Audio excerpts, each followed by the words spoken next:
Satu saat ada ikhwan di Balikpapan bertanya di sebuah acara seperti ini. Mohon maaf Ustadz, mohon izin bertanya, kalau kita menolak tawaran seorang akhwat untuk menikahinya, apakah kita berdosa?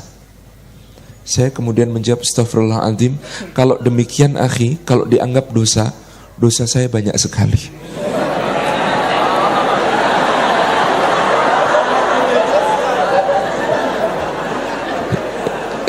Ini godaan zaman now itu begini kita. Subhanallah tabarakallah. Jadi kembali ke cerita Yusuf, apa yang terjadi pada Yusuf? Dia melarikan diri. Antum ini patokannya. Kapanpun godaan datang, kalau bisa lari. Entah apa yang akan terjadi nanti, lari dulu. Karena Yusuf ceritanya belum selesai. Begitu dia lari sampai ke pintu, wanita itu nyusul sampai ke pintu, pintu dibuka, tuannya berdiri di depannya. Dan wanita ini nanti akan disebut oleh suaminya, inna kaidakunna azim, tipu daya kalian besar sekali. Kenapa? Dia yang godain. Begitu suaminya muncul, apa yang dia katakan? Wahai suamiku, apa balasannya bagi orang yang kamu sudah berbuat baik kepadanya, tapi dia godain aku. Coba bayangkan, di balik cerita itu, biasanya orang lagi gugup itu bohongnya nggak sempurna loh. Tapi wanita ini bohongnya sempurna. Anda kalau kepepet gitu biasanya bohongnya ada celahnya. Contoh, lagi naik pohon kedondong, pemiliknya muncul. Ngapain di situ? Cari kucing pak. Buat apa? Bikin rujak. Yang pertama masih bisa kepikiran bohongnya, yang kedua spontan jawabannya. Sesuai rencana semula kan gitu. Pemilik pohon kedondong, ya Allah rujak kucing kayak apa rasanya. Tapi ini hebatnya wanita ini, inna kaidakunna azim, sesungguhnya tipu daya kalian besar sekali. Tabarakar Rahman. Untunglah dia diselamatkan oleh bajunya. Kisah Nabi Yusuf itu kisah tentang baju. Baju pertama dilumuri darah oleh saudara-saudaranya, dikasihkan ke bapaknya. Katanya Yusuf dimakan serigala. Baju kedua, baju yang sobek dan jadi saksi kebenaran.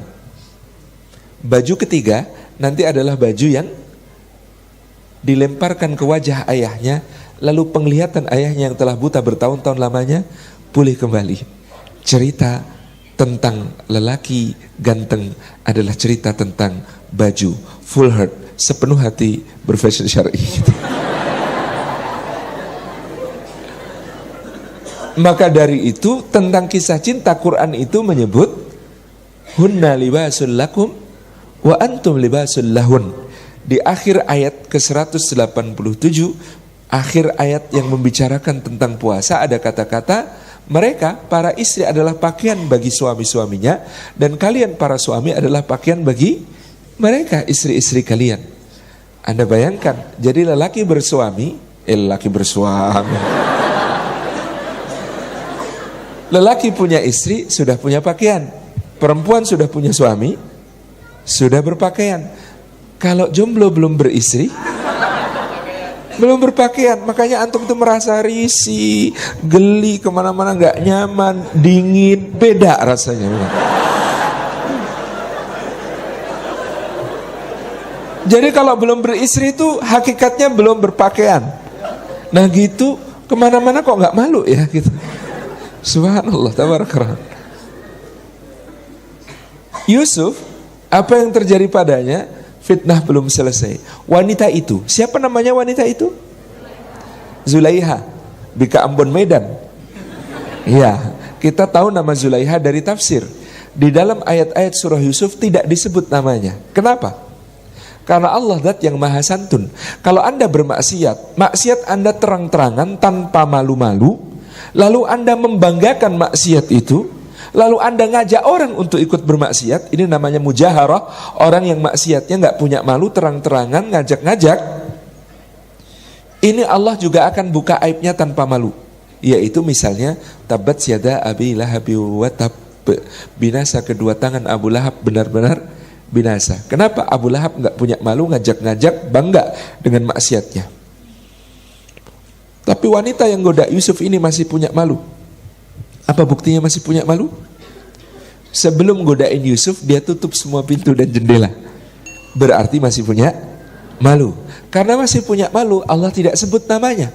Allah sebut dia Imra'atul Aziz. Apa terjemahnya Imra'atul Aziz? Oknum istri pejabat. Jadi Imra'atul Aziz itu terjemahannya oknum istri pejabat. Macam berita di koran.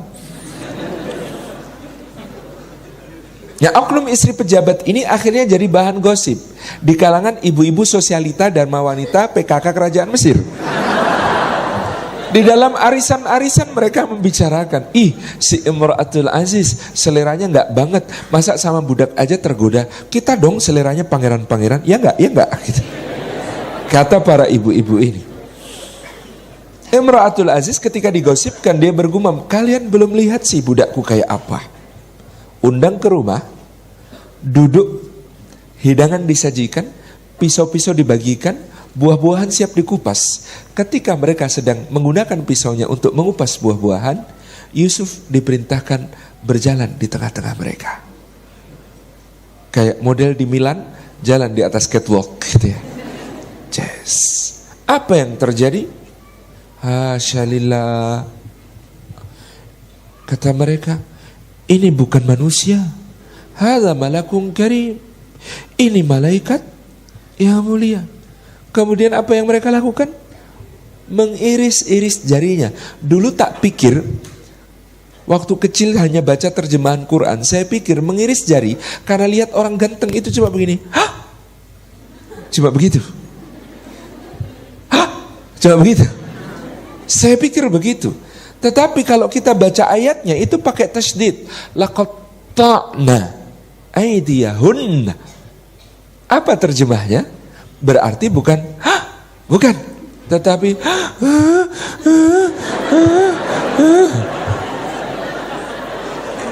ngirisnya bolak-balik dan ditekan dengan keras.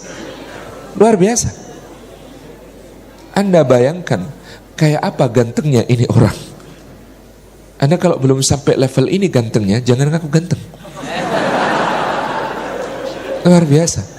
Saya tuh sampai kepikiran, apakah ada lukisan wajahnya Nabi Yusuf pada zaman itu yang bisa kita gali-gali cari di bawah piramida di Mesir?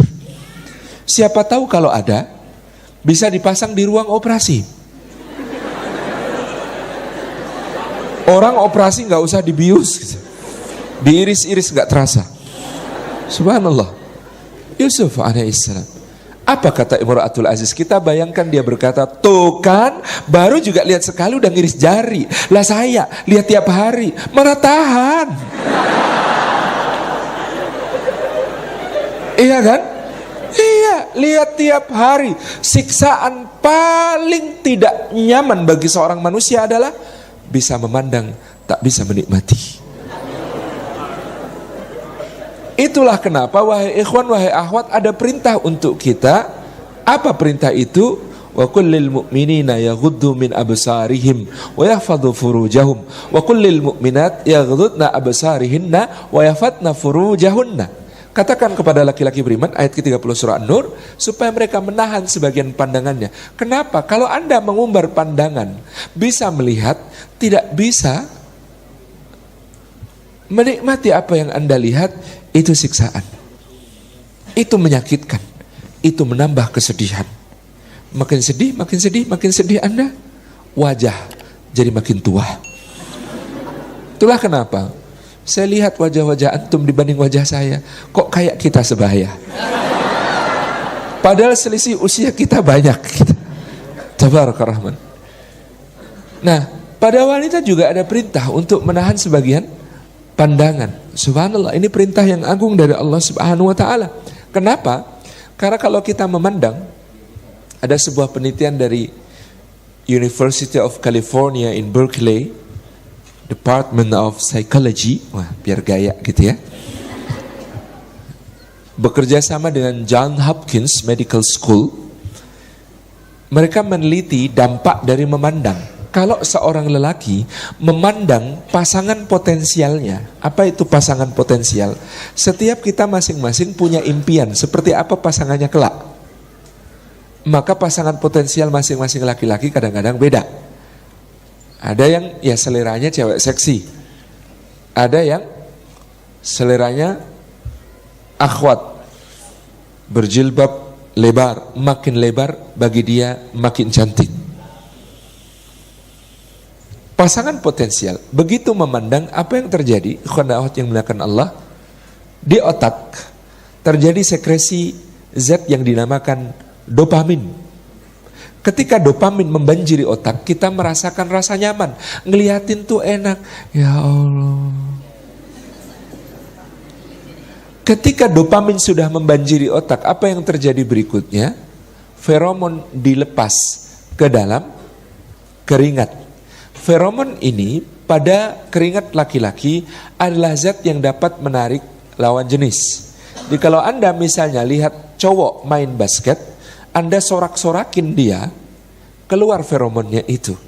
Kaosnya cowok habis main basket yang disorak-sorakin cewek, kemudian nanti, ini penelitian yang lain lagi, diletakkan di tengah kumpulan cewek yang lagi duduk bareng, bisa memicu ovulasi pada cewek-cewek yang duduk bareng itu. Ovulasi itu apa? Sel telur keluar dari ovarium masuk ke tuba falopi. Artinya apa? Mencium keringat lelaki yang sedang dirasuki feromon keringat itu bisa bikin seorang wanita subur saat itu. Itulah kenapa kebanyakan zina sukses. Ini yang serem gitu ya. Karena kalau periksa ke dokter itu positif. Hah, positif gitu. Kan serem gitu. Nah, ikhwan dan akhwat yang dimuliakan oleh Allah Subhanahu wa taala, habis feromon apa yang terjadi? Adrenalin yang bekerja. Detak jantung jadi lebih cepat, deg-degan, pengen merasakan sensasi yang lebih lagi.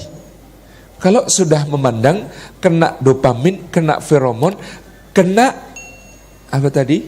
Adrenalin, maka pengennya deketin.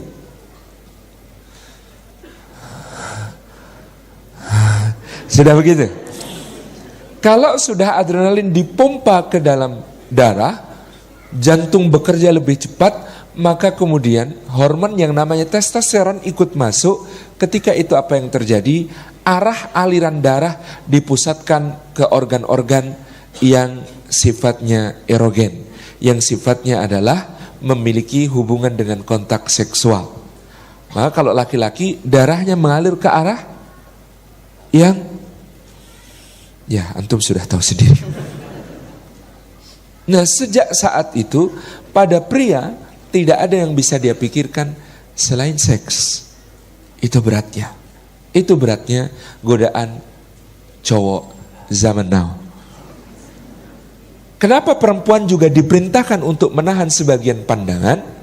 Padahal perempuan sebenarnya godaannya itu paling dahsyat bukan visual, bukan tampang cowoknya, tetapi touch, sentuhannya. Sentuhan pertama emosional. Ditanyain, udah makan pagi belum dek? Jangan lupa makan pagi ya, khawatirnya kamu sakit. Kalau kamu sakit yang sedih banyak loh. Kalimat semacam itu touch namanya. Malam-malam dibangunin. Dek, kalau kuat tahajud ya. Kalau bisa doain aku lebih indah lagi tuh. Kasih hadiah coklat, bunga, kasih hadiah buku judulnya Agar Bidadari Cemburu Padamu. Saya begitu. Itu touch gitu. Itu touch. Kalau sudah touch yang sifatnya emosional, jadi akhwat, cowok yang nggak suka datang pengajian, mungkin godaannya, hai cewek cantik banget sih, gitu. Itu juga touch. Tapi bagi Anda akan lebih memabukkan tadi WhatsApp tengah malam yang berbunyi, aku tadi baca Quran, ketemu ayatnya tentang betapa kita ini diciptakan dari seorang laki-laki dan seorang perempuan. Aku jadi merenung tentang kita. Hal semacam ini gitu ya. Touch. Nah, wanita jatuhnya di touch. Itulah kenapa Dosa utama laki-laki dan perempuan berbeda. Anda lihat, kalau laki-laki nangis yang ditutupin apanya? Matanya. Gitu. Itu laki-laki kalau nangis. Kalau perempuan nangis yang ditutupin apanya? Mulutnya. Beda. Itu isyarat. Itulah sumber dosanya. Laki-laki sumber dosa utama di mata. Perempuan sumber dosa utama di mulut. Subhanallah. Tapi wanita punya 4 hari di dalam siklus bulanannya, yang 4 hari ini juga berbahaya. Kapan itu? 2 hari sebelum ovulasi, 2 hari setelah ovulasi. It means ketika dia sedang subur, memandang juga berbahaya. Lihat Song Joong Ki, bahaya. Lihat Yoo Seung Ho, bahaya. Anda kenal gak? Ketinggalan zaman.